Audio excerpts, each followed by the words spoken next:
Més de 300 persones van participar del concurs de Carnestoltes 2011 a Sant Just. Una vintena de persones, grups i comparses disfressats van desfilar davant del jurat per tal que avalués i puntués les seves idees, tenint en compte criteris com ara l'originalitat i la creativitat. Les atraccions al Parc del Tibidabo, el patrimoni artístic i històric de Sant Just, herois, personatges de ciència-ficció o jocs de taula.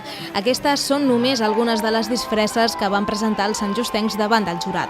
Totes elles competien en 6 categories: millor comparsa, grup i individual, tant adult com infantil.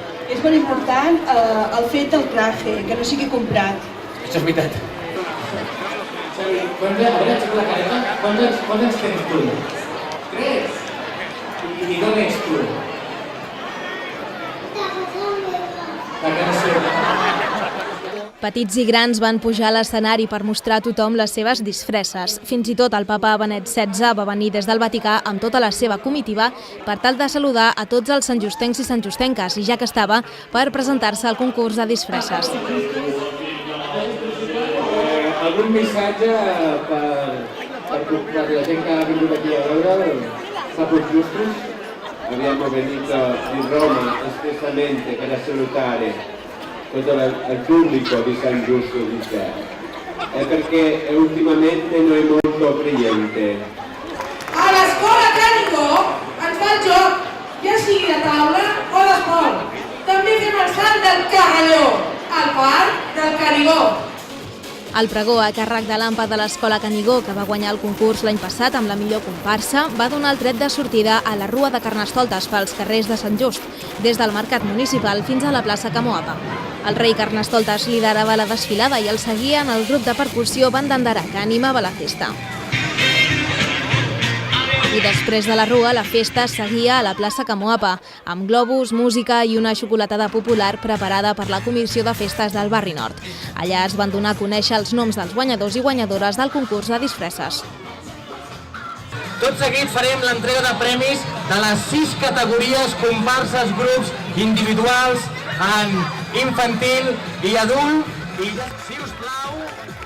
En categoria individual, Sergi López va guanyar el primer premi en infantil amb la seva disfressa de pianista i Josep Campos, en categoria d'adults, disfressat de rei. El millor grup infantil va ser el patrimoni històric i artístic de Sant Just, i en adults, els Dimonis. Bé, mireu a tota la gent, saludeu-los. El Parc del Tibidabo va ser la millor comparsa infantil i el Papo Justus la millor en categoria d'adults.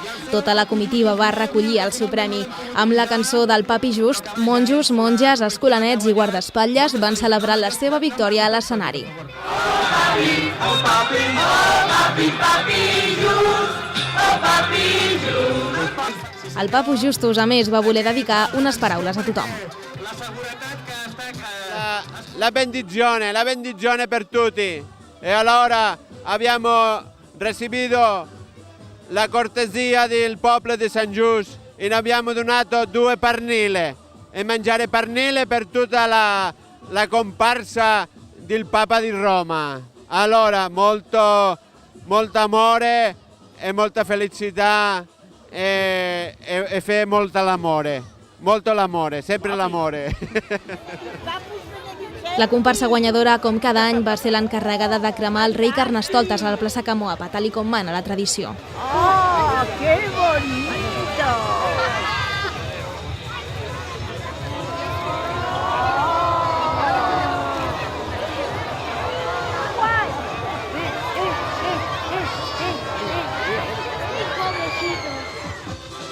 La festa i la música, com cada any, van ser els encarregats de tancar el Carnestoltes d'aquest any a Sant Just.